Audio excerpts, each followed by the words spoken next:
ఈరోజు 2 తెలుగు రాష్ట్రాల్లో అత్యధిక వ్యూవర్‌షిప్ ఉన్న వార్తలను, నిజాలను, ఎప్పటికప్పుడు సంచలనాలను బయటికి తీస్తూ ఎల్లప్పుడూ ప్రజలకు అందుబాటులో ఉంటూ, ప్రజలకు చేదోడు వాదోడుగా ఉంటూ, ఎప్పటికప్పుడు ప్రభుత్వానికి, ప్రజలకు మధ్య వారధిగా ఉంటూ, ప్రజా సమస్యలను ప్రభుత్వం దృష్టికి, అలాగే ప్రభుత్వాలు చేస్తున్న సంక్షేమ పథకాలను ప్రజల వద్దకు చేరేలా ఒక వారధిలా ఉంటూ, నిజాన్ని నిర్భయంగా చెబుతూ 2 తెలుగు రాష్ట్రాల్లో సంచలనాత్మకమైన వార్తా కథనాలతో ముందుకు వెళ్తున్న మహాన్యూస్ ఛానల్‌పై నేడు ఒక పార్టీకి సంబంధించిన కొంతమంది దుండగులు దాడి చేయడం అనేది అత్యంత హేయమైన చర్యగా, అత్యంత బాధ కలిగించి, అత్యంత విషాదమైన ఘటనగా దీన్ని 2 తెలుగు రాష్ట్రాల్లో పార్టీలకు అతీతంగా, వర్గాలకు అతీతంగా, అలాగే సంఘాలకు అతీతంగా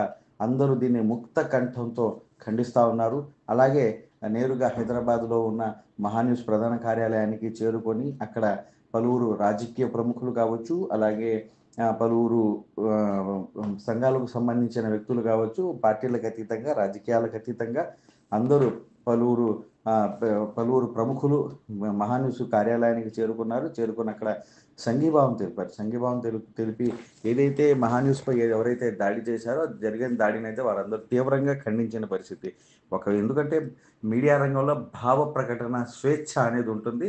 ఆ భావ ప్రకటన వల్ల కావచ్చు, లేకపోతే మీడియాలో వచ్చిన ఏదైనా వార్తా కథనాల వల్ల ఎవరిని మనసునైనా నొప్పించి ఉన్న యెడల, ఎవరిని బాధ కలిగించిన యెడల, ఎవరిని కించపరిచిన యెడల వాళ్ళు ఛానల్‌కి రావచ్చు, డిబేట్‌లో పాల్గొనొచ్చు. అలాగే దానికి సంబంధించి ఏదైనా కార్యక్రమాలుంటే తద్వారా అయితే లీగల్ నోటీసులు పంపించవచ్చు. లేకపోతే పలు రకాలుగా వాళ్ళని ప్రశ్నించే హక్కు, అధికారం అలాగే ఎవరి మీదైతే వార్తా కథనాలుంటే ప్రజలకు కూడా ఉంటుందని చెప్పేసి కూడా సంబంధిత ప్రముఖులైతే తెలియజేస్తా ఉన్న పరిస్థితి.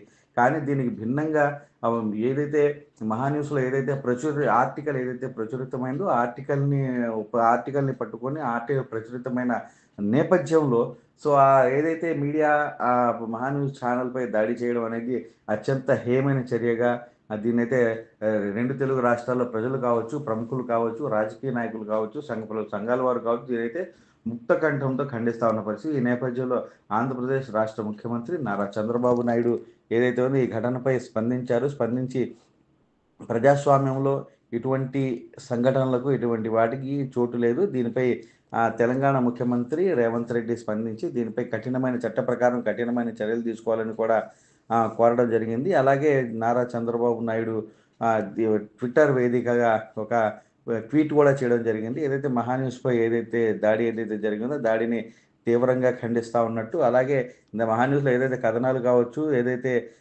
ఆర్టికల్స్ కావచ్చు, ఏదైతే ప్రసారాలు దాని పట్ల ఏమైనా అభ్యంతరాలుంటే సంస్థ యాజమాన్యానికి కావచ్చు, లేకపోతే ఇతరితర మార్గాల గుండా తెలియజేయవచ్చు. కానీ ఇటువంటి దాడులకు ప్రజాస్వామ్యంలో ఎటువంటి హక్కు గాని, అధికారం గాని లేదు. ఏదైతే మీడియాపై దాడి జరిగిందో మనం ఒక ప్రజాస్వామ్య పద్ధతిలో మనం ఉంటా ఉన్నాము. ఈ నేపథ్యంలో ఇటువంటి దాడులను ఎట్టి పరిస్థితుల్లో సమర్థించలేము. కాబట్టి తెలంగాణ ముఖ్యమంత్రి వెంటనే స్పందించి ఈ దాడి ఘటనపై పూర్తి సమగ్రమైన విచారణ జరిపి దాడిలో ఎవరెవరైతే పాల్గొన్నారో వాళ్ళందరినీ ఖచ్చితంగా వాళ్ళందరినీ అదుపులోకి తీసుకొని వాళ్ళని కావచ్చు, వాళ్ళ వెనక ఎవరైతే ఉన్నారో వాళ్ళపై కూడా కేసులు నమోదు చేసి చట్ట ప్రకారం కఠినంగా శిక్షించాలని రాజకీయ ప్రముఖులు, మేధావులు, ప్రజలైతే కోరుకుంటున్నారు.